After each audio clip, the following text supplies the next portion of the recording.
अस्सलाम वालेकुम स्टूडेंट्स। अस्सलाम वालेकुम सर। वालेकुम सलाम। आपको नोट्स नजर आ रहे हैं?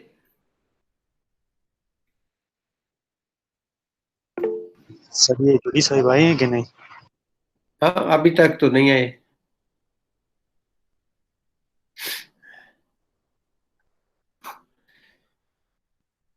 हाँ जी सर, नजर आ रहे।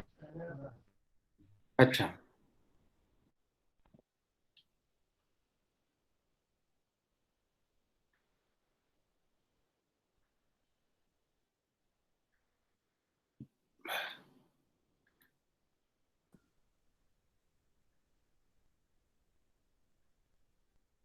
अच्छा, ये हमने बिस्मिल्लाहिर्रहमानिर्रहीम, ये हमने पढ़ लिया था। हम पढ़ रहे थे फैक्टर्स, प्राइसिंग के फैक्टर्स हम पढ़ रहे थे। मेरी कोई 11 बजे कोई और प्रेजेंटेशन है, तो हमको थोड़ा सा आज पढ़ते हैं। ज्यादा टाइम तो बिजली और लाइट की वजह से जो है वो गुजर गया। तो हम पढ़ रहे थे internal factors which affect the pricing of A product. Okay, तो इंटरनल फैक्टर में हमने कॉस्ट पढ़ी, मार्केटिंग मिक्स स्ट्रेटजी जो है वो पढ़ी। उससे पहले हमने मार्केट ऑब्जेक्टिव पढ़े। तो मार्केटिंग ऑब्जेक्टिव जो हैं वो अफेक्ट कर सकते हैं आपकी प्रोडक्ट के प्राइसिंग को। उसके बाद मार्केटिंग मिक्स जो है वो अफेक्ट कर सकते हैं, और फिर है कॉस्ट ऑफ प्रोडक्शन। जो कास्ट होती है प्रोडक्शंस के ऊपर किसी भी प्रोडक्ट की, वो इन्फ्लुएंस कर सकती है कि किस चीज के प्राइस कितने होने चाहिए। और मोस्टली कास्ट को ही देखा जाता है कि कॉस्ट ऑफ प्रोडक्शन कितनी है, फिर उसके ऊपर जो सप्लायर है वो उसके ऊपर अपना प्रॉफिट लगाता है। एक रीजनेबल प्रॉफिट उसके ऊपर ऐड करता है और उसको मार्केट में बेच देता है। तो कास्ट ऑफ प्रोडक्शन जो है वो बड़ी मींस के most commonly used parameter to fix the price of any product. Okay, so उसके बाद हम आज स्टार्ट कर रहे हैं। सॉरी, अभी ये हमारी एक और इंटरनल फैक्टर ऑर्गेनाइजेशन कंसिडरेशन है। ये भी गालबन हमने डिस्कस कर लिया था। इसमें ऑर्गेनाइजेशन जो है, एक जो प्रोडक्ट बना रही है उसके क्या आदाफ हैं, और वो अपना स्टेटस जो है किस हद तक कायम करना चाहती है। तो उस हवाले से भी वो अपनी प्रोडक्ट के प्राइस जो है वो भी फिक्स करते हैं। तो स्मॉल कंपनीज में top management often sets the prices. तो जो टॉप मैनेजमेंट होती है, जो कि डायरेक्टर्स होते हैं किसी भी कंपनी के, उसको मैनेज कर रहे होते हैं अपर लेवल से, वो फिक्स करते हैं प्राइसेस। लेकिन जो लोअर स्टाफ होता है उनसे राय नहीं ली जाती। उनसे उसके बारे में, प्रोडक्ट के प्राइस के बारे में नहीं पूछा जाता, क्योंकि लोअर स्टाफ को ज्यादा इंटरेक्शन होता है प्रोडक्ट के हवाले से, मार्केट के हवाले से। क्या हो रहा है प्रैक्टिकली, क्या लोग कितने इंटरेस्टेड हैं उस प्रोडक्ट में, वो प्रोडक्ट कितनी यूजेबल है, मुफीद है लोगों के लिए। तो इस तरह की, तो कुछ ऑर्गेनाइजेशन में फिर प्राइसिंग डिपार्टमेंट्स होते हैं जो कि प्रोडक्ट की प्राइस को सेट करते हैं, डिसीजन लेते हैं कि प्रोडक्ट के प्राइस कितने होने चाहिए। इस हवाले से ये जो प्राइसिंग डिपार्टमेंट्स होते हैं वो फील्ड में एक सर्वे भी कंडक्ट करवाते हैं क्वेश्चन के जरिए से, या इंटरव्यू लेते हैं और लोगों की राय जानते हैं उस प्रोडक्ट के बारे में कि ये आपके लिए कितनी मुफीद है, ठीक है। तो उस सर्वे से वो अखज करते हैं कि हाँ यस, इस प्रोडक्ट की बड़ी इम्पोर्टेंस है और लोग इस ज्यादा लोग इसको खरीदना चाहते हैं, पोटेंशियल कस्टमर्स हैं, कंज्यूमर्स हैं। तो अगर तो ऐसी सूरत हाल हो तो वो फिर कुछ प्राइस ज्यादा भी फिक्स कर सकते हैं उस प्रोडक्ट की, अदरवाइज उसके लो प्राइस ही फिक्स करने होंगे। अच्छा, नेक्स्ट जो हमारा आज का टॉपिक है वो है एक्सटर्नल फैक्टर्स। कि एक्सटर्नल फैक्टर्स कौन से हैं जो कि इन्फ्लुएंस करते हैं प्रोडक्ट की प्राइसिंग को। तो एक्सटर्नल फैक्टर में सबसे पहले हमारे पास नेचर ऑफ द मार्केट है एंड डिमांड है, ठीक है। कि मार्केट की नेचर क्या है, उसकी डिमांड क्या है, ठीक है। वहाँ पे डिमांड का लेवल क्या है, अगर सारी डिमांड्स को सम अप करें तो वो कितनी है। तो ये फिर डिटरमिन करता है, जैसे कि हमने पहले मार्केट फोर्सेस के बारे में हमने पढ़ा, मार्केट फंक्शंस पढ़े, तो वो इन्फ्लुएंस करते हैं प्रोडक्ट की प्राइसिंग। तो market and demand set the upper limit on the price. तो मार्केट की जो डिमांड है वो ही एक्चुअली फैसला करती है कि उस प्रोडक्ट के प्राइस कितने होने चाहिए। अगर डिमांड कम है तो प्राइस प्रोडक्ट के कम रखने होंगे, अगर डिमांड ज्यादा है तो फिर हम उसमें प्राइस बढ़ा भी सकते हैं। Pricing and different types of markets, जैसे कि प्योर कंपटीशन की सिचुएशन है तो उसमें, यानी कि उसमें सब्स्टिट्यूट्स ज्यादा हैं, मैनी सप्लायर्स हैं, बहुत सारी कंपनीज सेम प्रोडक्ट पेश कर रही हैं मार्केट में, तो वो प्योर कंपटीशन है। और उस प्योर कंपटीशन के सिनेरियो में फिर प्राइस जो है वो हम बढ़ा नहीं सकते, वो प्राइस हमें कम रखने होंगे अपने प्रोडक्ट के। तो मैनी बायर्स एंड सेलर्स जब होते हैं तो वो प्योर कंपटीशन होता है। नो सिंगल सेलर और buyer can significantly affect the market price. किसी एक दो सेलर्स या बायर से कोई फर्क नहीं पड़ता मार्केट में। मार्केट में ज्यादा सेलर्स और ज्यादा नंबर्स बायर्स जो हैं वो इन्फ्लुएंस करते हैं प्रोडक्ट के प्राइसिंग को। तो ओवरऑल जो प्राइसिंग है वो एक डिमांड बन के एक डिमांड जब एक मार्केट से होती है तो उसके नतीजे में प्राइस जो है वो चेंज होते हैं। तो यूनिफॉर्म कमोडिटीज के लिए एक प्योर कंपटीशन होता है, जैसे कि आयरन, कॉपर, फाइनेंशियल सिक्योरिटीज, ऐसी चीजें जो कि रोजमर्रा के इस्तेमाल की और उसको बहुत सारी कंपनियां बना रही हों, तो वो यूनिफॉर्म कमोडिटीज है और वो मार्केट में जब अवेलेबल होती हैं तो उनका कंपटीशन जो है वो ज्यादा होता है।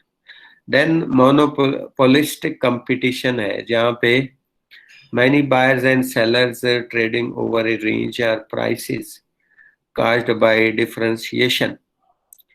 तो ये हमने पहले भी पढ़ा था, हमने प्योर कंपटीशन भी पढ़ा, पर वहां पे हमने पढ़ा था परफेक्ट कंपटीशन। तो या वो प्योर कंपटीशन था।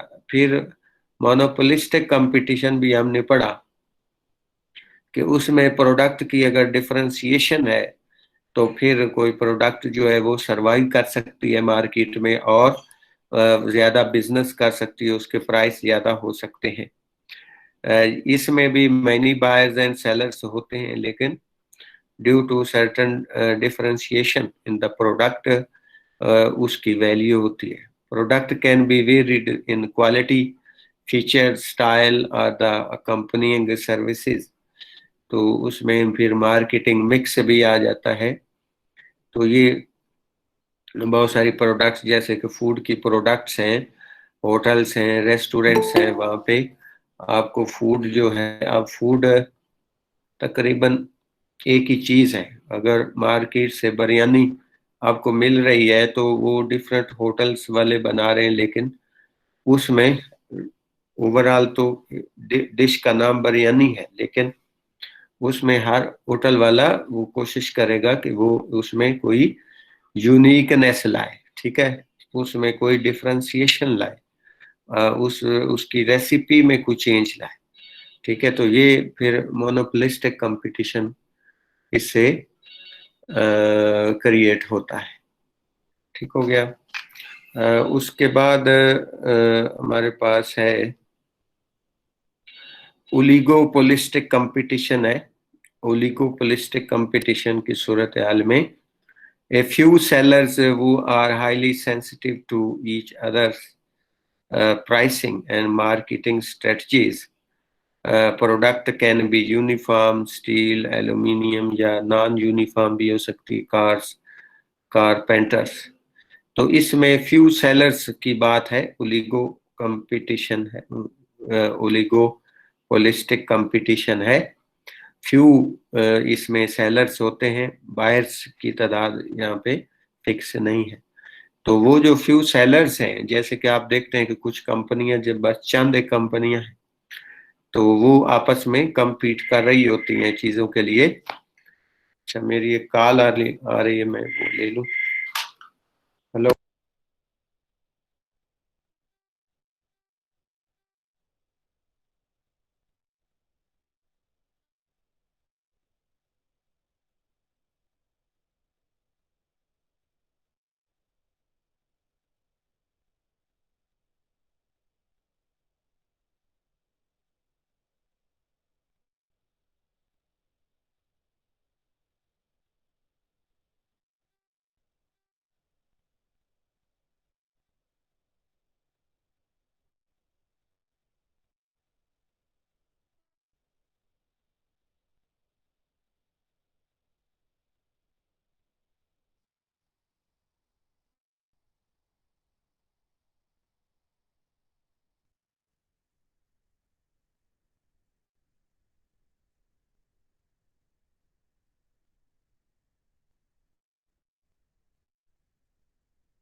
अच्छा, okay students, we are discussing this oligopolistic competition. तो इस सूरत हाल में जब कुछ कंपनियां, चंद एक कंपनियां, एक दो कंपनियां compete कर रही हों, तो फिर वो प्राइस के हवाले से बड़ी सेंसिटिव होती हैं, और प्राइस फिर उन्होंने अपना जो एक स्टेटस है मार्केट में, उसको कायम रखने के लिए, सरवाइव करने के लिए वो अपने प्रोडक्ट के प्राइस फिक्स करते हैं। सम टाइम वो रिड्यूस भी कर देते हैं प्राइस, सम टाइम वो इसको इंक्रीज भी कर देते हैं। तो ये डिफरेंट कंपनीज मुख्तलिफ साइकी इस्तेमाल करते हैं, सोच इस्तेमाल करते हैं। एक कंज्यूमर या कस्टमर का एक तबका जो है, वो ऐसा भी है कि वो ये सोचता है कि किसी प्रोडक्ट के, किसी चीज के जितने ज्यादा प्राइस होंगे, वो प्रोडक्ट उतनी अच्छी होगी, ठीक है। ये एक तबका हम में से ऐसा भी है, ठीक है, वो ये सोचते हैं। यानी जैसे वो कहते हैं ना कि जितना गुड़ उतना मीठा, या महंगा रोए एक दफा और सस्ता रोए बार बार। तो इस तरह के सोच भी पाई जाती है लोगों में। तो उस सिलसिले में कुछ कंपनियां, उनकी प्रोडक्ट इतनी अच्छी नहीं होती, लेकिन उसके प्राइस वो हाई रखते हैं, ठीक है। और वो समझते हैं कि इसको लोग खरीदेंगे, हाई प्राइस की वजह से लोग इसको अच्छा समझेंगे, जबकि एक्चुअली वो है नहीं। तो इस लिहाज से भी वो अपने प्राइस जो हैं वो फिक्स करते हैं।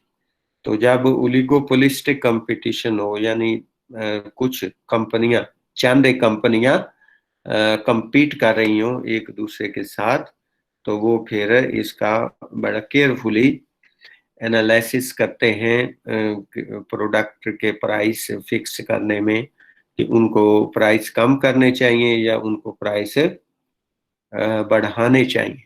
ठीक है, तो ये एक्सटर्नल फैक्टर है। Then pure monopoly. यस।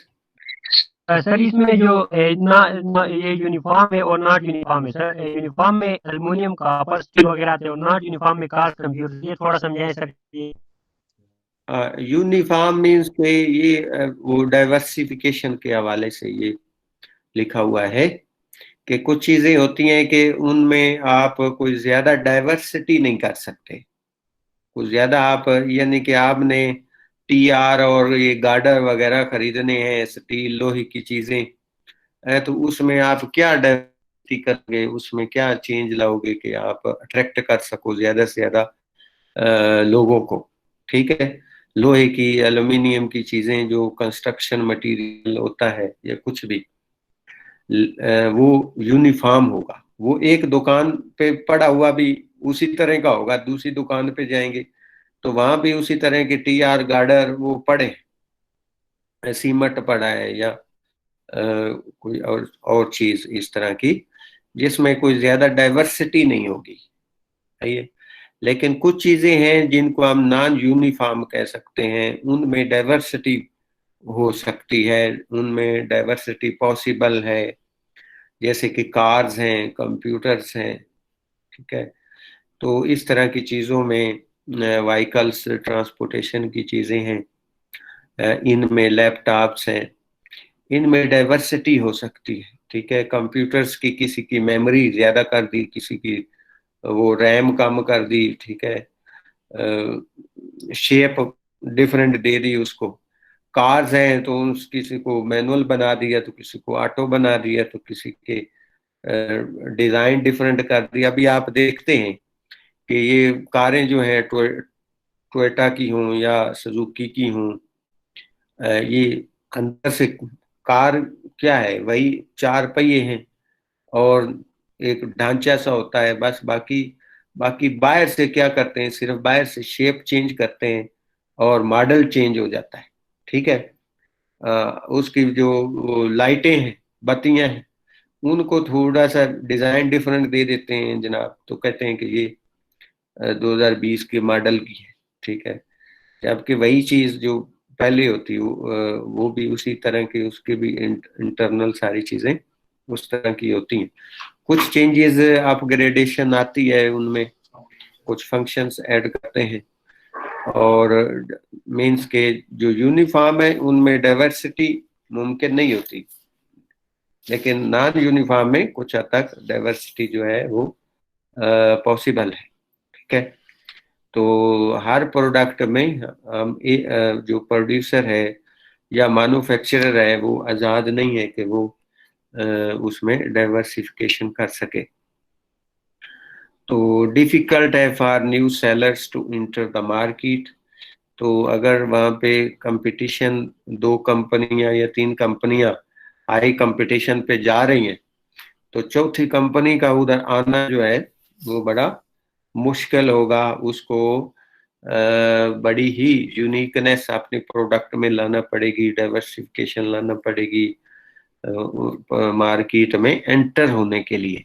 ठीक है, शुरू में जब वो अपनी प्रोडक्ट इंट्रोड्यूस करवाता है, क्योंकि उसके ऑलरेडी कोई कस्टमर नहीं होते, कोई उसकी प्रोडक्ट का कोई ट्रस्ट नहीं होता है, गारंटी नहीं होती है। तो नए सेलर की एंट्री जो है मार्केट में वो डिफिकल्ट होती है जब दो या तीन कंपनियां कंपटीशन में जा रही हो। ठीक हो गया। नेक्स्ट जो है प्योर मोनोपोली है। मोनोपोली का मैंने आपको बताया था कि जब एक सेलर हो, ठीक है, और मैनी बायर्स हो, तो वो एक सेलर जो है वो अपनी मर्जी करता है, मर्जी वो अपनी कर सकता है, ठीक है। उसकी प्रोडक्ट है वो बना रहा है, वो उसको चाहे जितने प्राइस पे सेल करे, ठीक है, क्योंकि वो एक है, उसमें एक से ज्यादा नहीं है कि लोग जो है उसको छोड़ के किसी दूसरी तरफ चले जाएंगे। तो इसमें वन सेलर वो मे सिलेक्ट प्राइस और क्वांटिटी टू सेल, इसमें वो प्राइस भी अपनी मर्जी की करता है और फिर क्वांटिटी भी, ठीक है, क्वांटिटी भी कि उसने कितनी क्वांटिटी मार्केट में भेजनी है।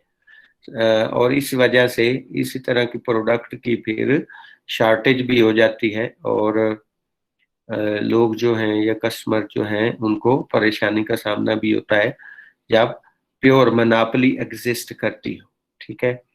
तो pricing depends on the monopoly type, तो ये किस तरह की मोनोपोली है इस पे प्राइसिंग डिपेंड करते हैं। गवर्नमेंट मोनोपोली हो सकती है, वेरियस ऑप्शंस इसमें, price below cost for social reasons, तो गवर्नमेंट चलो कुछ सोचती है, आवाम का सोचती है, आवाम की भलाई का सोचती है, तो वो उसके प्राइस कम भी चार्ज कर सकते हैं सोशल रीजन की वजह से। Price to cover the cost, ये भी हो सकता है कि उसकी कास्ट जो है वो आ जाए, गवर्नमेंट ये भी सोच सकती है कि सिर्फ कास्ट ही आ जाए बहुत है, हम लोगों को तंग ना करें। तो ये गवर्नमेंट की जो चीजें गवर्नमेंट की तरफ से आती हैं, जैसे कि ये इलेक्ट्रिसिटी है, पानी है, तो इसके सर्विस प्रोवाइडर सिंगल ही है ना, गवर्नमेंट ही है और कोई नहीं। तो इनमें वो वो चाहें ज्यादा प्राइस ले भी सकते हैं, और इस वजह से वो प्राइस बढ़ाते भी हैं। आप आए दिन देखते हैं जैसे कि ऑयल के प्राइस तो बढ़ाते भी हैं, लेकिन वो आवाम का एहसास भी कर सकते हैं और लो प्राइस भी चार्ज कर सकते हैं, या price equal to the cost ये भी कर सकते हैं। तो price high to slow down the consumption, अच्छा ये भी वो करते हैं कि प्राइस बढ़ा दिए ताकि इसकी कंजम्पशन कम हो जाए। प्राइस बढ़ा देने से नंबर ऑफ कस्टमर या नंबर ऑफ कंज्यूमर्स जो हैं वो कम हो जाते हैं, क्योंकि वो चीज बहुत सारे लोगों की परचेजिंग पावर से निकल जाती है। तो ये गवर्नमेंट मोनोपोली है। देन प्राइवेट रेगुलेटेड मोनोपोली जो होती है उसमें allowed to sell at rates with fair return, तो उसमें तो वो प्राइवेट वाले तो मुनाफा देखते हैं, उसमें एक एटलीस्ट एक जो है रीजनेबल प्रॉफिट जो है वो जरूर उसमें देखते हैं। फिर प्राइवेट नॉन रेगुलेटेड मोनोपोली है, free to price how they want but maximum price not always charge to. इसमें एक तो रेगुलेटेड होते हैं, एक नॉन रेगुलेटेड होते हैं प्राइवेट में। रेगुलेटेड में ये है कि वो गवर्नमेंट का उनके ऊपर कंट्रोल होता है, और गवर्नमेंट वो रेट्स उनको ज्यादा बढ़ाने नहीं देती, एक रीजनेबल प्रॉफिट की इजाजत होती है उनको, लेकिन उससे ज्यादा नहीं। तो नॉन रेगुलेटेड में फिर वो थोड़े आजाद होते हैं, वो कहते हैं कि हमारी मर्जी, हम जितने मर्जी प्राइस इसके चार्ज करें। तो free to price how they want but maximum price not always charge to avoid attracting competition, ज्यादा प्राइस भी वो नहीं करते, उससे कंपटीशन भी बढ़ सकता है।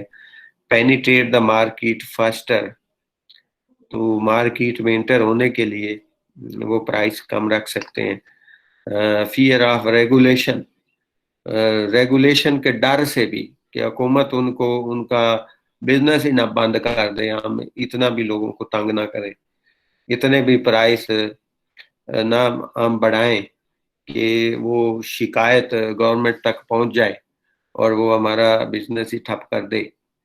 तो इस खौफ से भी वो प्राइस ज्यादा नहीं बढ़ाते। मार्केट में एंट्री की वजह से भी वो प्राइस ज्यादा नहीं बढ़ाएंगे। कंपटीशन को डिवाइड करने के लिए भी वो प्राइस नहीं बढ़ाएंगे। तो यहाँ पे नॉन रेगुलेटेड होगा उनके, वो इन चीजों का भी ख्याल रखेंगे। तो मोनोपोली की सूरत में प्राइस और होते हैं, प्योर कंपटीशन की सूरत में प्रोडक्ट के प्राइस और होते हैं। Then we have consumer perception of price and value. तो प्राइस फिक्स करने के लिए कंज्यूमर की जो परसेप्शन है, इसकी असेसमेंट करते हुए प्राइस को फिक्स करना, ये भी इन्फ्लुएंस करता है कि कितने प्राइस।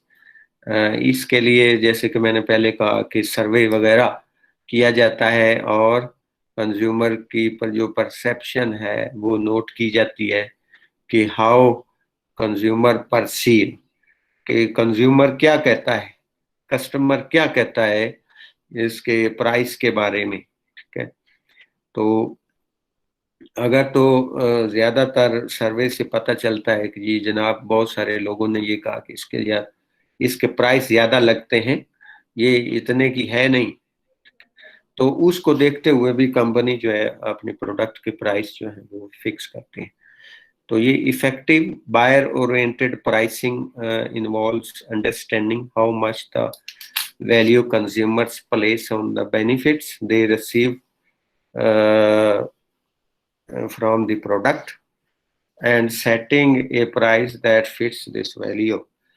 तो ये ज्यादा रीजनेबल जो तरीका है प्राइसिंग का वो यही है कि कंज्यूमर की जो परसेप्शन है या वो उस प्रोडक्ट की जो सर्विसेज है उसके मुताबिक उसके प्राइस होने चाहिए।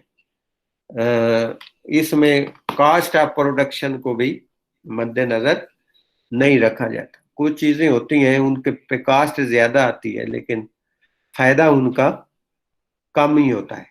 ठीक है, तो उसका मतलब ये नहीं है कि जो कॉस्ट इस पे आई है वो रिकवर हो। तो लेकिन जितना उसका लोगों को उस प्रोडक्ट का जितना फायदा है, जितनी सर्विस वो देते हैं उसके मुताबिक प्राइस होने चाहिए। तो demand curve and its properties, particularly elasticity, price elasticity of demand. तो ये यहाँ पे वर्ड इलास्टिसिटी का आ गया, तो इट मीन्स लचक, प्राइस में लचक। तो ये कुछ कंपनियां वो ऐसी करती हैं कि अपनी शुरू में जब वो प्रोडक्ट मार्केट में लाती हैं तो प्रोडक्ट को मार्केट में ला के छोड़ दिया और शुरू में उसके कोई प्राइस हाई रख दिए, ज्यादा रख दिए कॉस्ट ऑफ प्रोडक्शन को देखते हुए या जो भी। फिर उन प्राइस को वो क्या करते हैं कि ऐसा ऐसा रिड्यूस करते हैं, स्लोली उनको रिड्यूस करते जाते हैं। हर महीने 2 रुपए कर दिए, 5 रुपए कर दिए। तो फिर एक लेवल आएगा जब उनके कस्टमर ज्यादा हो जाएंगे, कंज्यूमर ज्यादा हो जाएंगे। ठीक है, फिर वो दोबारा उन प्राइस को बढ़ाएंगे। ठीक है, 2 रुपए बढ़ा दिए, 1 रुपया बढ़ा दिया, फिर देखेंगे कि उससे कस्टमर छोड़ के जाता है कि नहीं जाता, या नंबर ऑफ कस्टमर जो है या डिमांड जो है मार्केट की उस पर क्या अफेक्ट होता है। तो एक ये भी तरीका है। एक ये है कि शुरू में कंपनी जो है प्रोडक्ट के प्राइस जो है वो कम रख देती है। ठीक है, कम है, वो कॉस्ट ऑफ प्रोडक्शन भी वो कवर नहीं कर उससे होती। ठीक है, कंपनी को नुकसान है और उस नुकसान के प्राइस पे प्रोडक्ट को वो मार्केट में एंटर हो जाते हैं। तो एक तरह से उन्होंने एंट्री का ये सोल्यूशन निकाला कि प्राइस कम है। अब वो प्रोडक्ट लोग यूज करेंगे, उसको ले जाके इस्तेमाल करेंगे, ऐसा ऐसा उसके ज्यादा से ज्यादा लोग आदी हो जाएंगे। ठीक है, उस प्रोडक्ट को इस्तेमाल करने के। तो इस तरह से नंबर ऑफ कस्टमर जब बढ़ गए, फिर कंपनी ने देखा कि अब डिमांड तो बढ़ गई है, अब जरा प्राइस को भी आगे लेके आए, तो वो प्राइस को बढ़ाना शुरू करते हैं थोड़ा थोड़ा करके, और फिर एक लेवल पे आते हैं कि जनाब उनका प्रोडक्ट बिक भी रही होती है और उनको प्रॉफिट भी हो रहा होता है। तो ये कंज्यूमर परसेप्शन या उसकी प्रोडक्ट की क्या वैल्यू है, या लोग इसको क्या वैल्यू देते हैं, उसको कितने का लोग समझते हैं, ये भी एक मेथड है प्राइसिंग का। फिर कंपटीशन है। कंपटीशन में consumer can select the competitor's product या a substitute which affects the maximum price. तो कंपटीशन में भी जो है प्राइसिंग जो है वो इन्फ्लुएंस होती है, और जब मुख्तलिफ कंपनियां compete कर रही हो तो वो चाहते हैं कि उनका शेयर जो है मार्केट में वो ज्यादा से ज्यादा रहे, और उसके लिए भी वो प्राइस कम करते रहते हैं। तो high price high margin strategy attracts the competition, और low price low margin strategy may keep them out. ठीक है।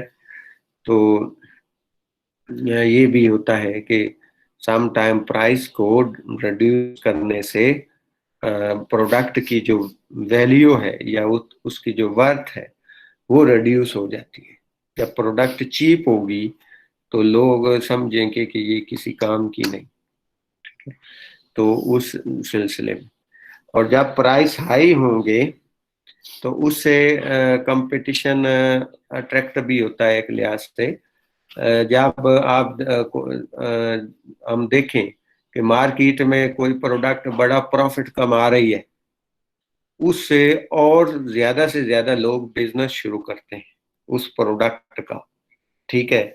हम देखेंगे यार मार्केट में टमाटर जो है बड़े अच्छे प्राइस से बिक रहे हैं, और लोग बहुत सारे लोगों ने उससे बड़ा प्रॉफिट कमाया है, तो हम भी शुरू कर देंगे। ठीक है। हम टोमेटो उगाना शुरू कर देंगे और मार्केट में बेचना शुरू कर देंगे, यार इसमें तो बड़ा फायदा है। तो इससे नंबर ऑफ कंपिटिटर्स जो हैं मार्केट में वो बढ़ते हैं। जब कोई चीज ज्यादा बिजनेस कर रही हो, ज्यादा प्रॉफिट कमा रही हो, तो वो अट्रैक्ट करती है कंपिटिटर्स को। न्यू कंपिटिटर्स आते हैं मार्केट में अपनी प्रोडक्ट से लेके, और उससे फिर फर्दर कंपटीशन बढ़ता है। तो need to benchmark cost against competitors so that an informed decision can be made. तो इसमें फिर कोई गवर्नमेंट कंट्रोल कर सकती है कि किस चीज के जो है प्राइस जो है वो उसकी कॉस्ट से थोड़े ही ज्यादा, उससे ज्यादा ना। Intensive price competition when you are not the lowest cost producer may be damaging. ठीक है। तो इसमें lowest cost producer may be damaging, तो इसमें जो कॉस्ट ऑफ प्रोडक्शन है उसका भी रोल है कि अगर तो आप कोई चीज बना रहे हैं और वो आप बड़ी महंगी पड़ रही है आपको उसको बनाने में, तो आपको बहुत सारे चैलेंजेस का सामना करना पड़ेगा मार्केट में। तो इसलिए हर प्रोड्यूसर सप्लायर ये कोशिश करता है कि उसकी कॉस्ट ऑफ प्रोडक्शन जो है वो कम हो। ठीक है। जितनी कॉस्ट ऑफ प्रोडक्शन कम होगी उतना उसका प्रॉफिट, प्रोड्यूसर का प्रॉफिट उतना ज्यादा होगा। ठीक है। तो इंटेंसिव प्राइस कंपटीशन में, इंटेंसिव प्राइस कंपटीशन का मतलब ये है कि जब कंपटीशन बहुत हाई हो जाता है मार्केट में, बहुत सारे कंपटीटर्स हैं, बड़ा मुश्किल है वहां पे प्राइस को जो है ना इंक्रीज करना प्राइस को मुश्किल है, और प्रोडक्ट जो है वो कॉस्ट ऑफ प्रोडक्शन पे बिक रही है, कोई प्रॉफिट भी नहीं कमा रही। तो उस केस में फिर जो प्रोड्यूसर है वो वापस देखेगा अपनी अपनी तरफ कि वो जो चीज बना रहा है उस चीज की जो कॉस्ट ऑफ प्रोडक्शन है उसको रिड्यूस किया जाए, उसको कम किया जाए, वो फिर उस पे सारे प्रोसेस पे सोचेगा कि मैं टमाटर कहाँ से खरीदूं कि वो मुझे कम कीमत पे मिले, मैं उनको प्रोसेस किस तरह से करूं कि मेरा खर्चा कम आए, और किस तरह की पैकेजिंग करूं केचप की पे उस पे टोटल कास्ट जो है वो कम है। तो फिर प्रोड्यूसर जो है इस तरफ से अपना प्रॉफिट कमाने की कोशिश करता है। ठीक है, तो ये हो गया। उसके बाद इकोनॉमिक कंडीशंस है। इकोनॉमिक कंडीशंस भी अफेक्ट करती हैं किसी भी रीजन, किसी भी इलाके में। इकोनॉमिक कंडीशंस क्या है, लोगों के कमाई का क्या जरिया है, ठीक है, लोगों की इनकम क्या है, ठीक है, वो भी अफेक्ट करती है। अगर आप प्रोडक्ट महंगी है, लोगों के परचेजिंग पावर से ही बाहर है, तो वो फिर बिजनेस क्या करेगी वहां पे। तो in addition to consumers, company must think how resellers react to prices. The company should set prices that give resellers a fair profit and encourage their support and help them sell the product effectively. तो resellers जो हैं, एक तो वो हैं कि जो producer है वो फिर आगे होल सेलर जो होते हैं उनको बेचते हैं, वो रीसेलर्स हैं, वो फिर फर्दर आगे दुकानों वालों को बेचते हैं। तो इस तरह से उनका भी उसमें प्रॉफिट होता है। तो ये इकोनॉमिक कंडीशंस को भी देखना जरूरी है। तो ये नंबर 4। एंड देन नंबर 5 पे क्या है, may affect the pricing, price control, taxes. Government भी अफेक्ट करती है, टैक्सेस वगैरह लगाती है, उससे भी प्राइस कम या ज्यादा होते हैं चीजों के। फिर सोशल कंसर्न्स हैं, short term goals may have to be tempered by broader societal considerations। तो सोशल कंसर्न्स भी है, कोई सोसाइटी है उसमें सोसाइटी या उसके जो कल्चरल वैल्यूज उसके मुताबिक भी किसी चीज के प्राइस जो हैं कम या ज्यादा होते हैं, और ये फिर लिंक करता है डिमांड से कि उसके कस्टमर वहां पे कितने हैं।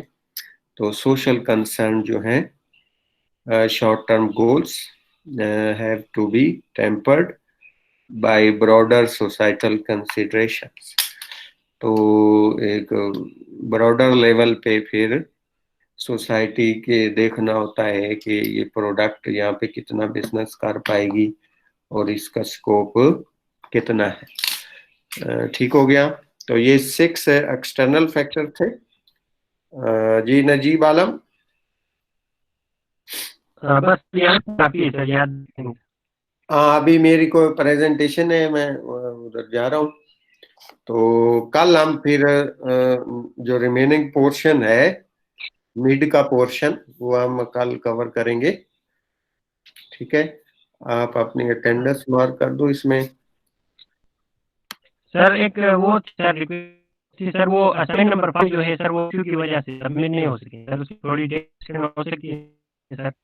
असाइनमेंट्स आप सारी बना के रखें, फिर बाद में मैं को एक्सटेंड करूंगा ना, तो उस वक्त आप करने की कोशिश करेगा, अपलोड